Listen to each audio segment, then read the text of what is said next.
Welcome to the Rim Break Rodeo. We hope this video helps. In this video, I will explain how to save Anna in Metro Exodus. To ensure Anna's survival and achieve the best ending, your choices throughout the game are crucial. You'll need to consistently make moral decisions, often involving stealth and sparing enemies, to accumulate enough positive moral points. These actions directly impact the fate of your crew and ultimately, Anna's health. Every compassionate choice brings you closer to a hopeful future for the Aurora.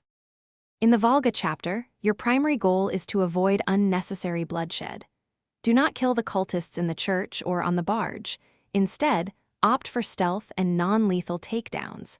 Completing the side quests to find the teddy bear for Nastia and the guitar for Stepan also earns you moral points.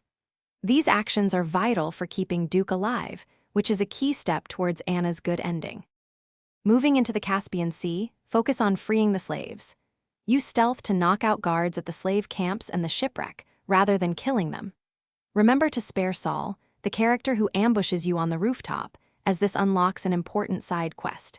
In the Taiga, exercise extreme caution and avoid killing members of the forest tribe.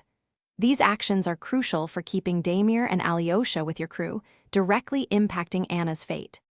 To secure Anna's survival, consistently prioritize non-lethal takedowns and avoid killing human enemies, especially those who surrender. Completing all optional side quests is also essential, as they often provide significant moral point boosts. Ultimately, if you've made enough positive choices, Colonel Miller will make the ultimate sacrifice, ensuring Anna receives the life-saving medicine. This leads to the good ending where Anna lives and the crew finds a new home. Also, remember to check the description for a link to the Oala water bottle and other great deals. Thanks for watching. Consider subscribing if we helped you.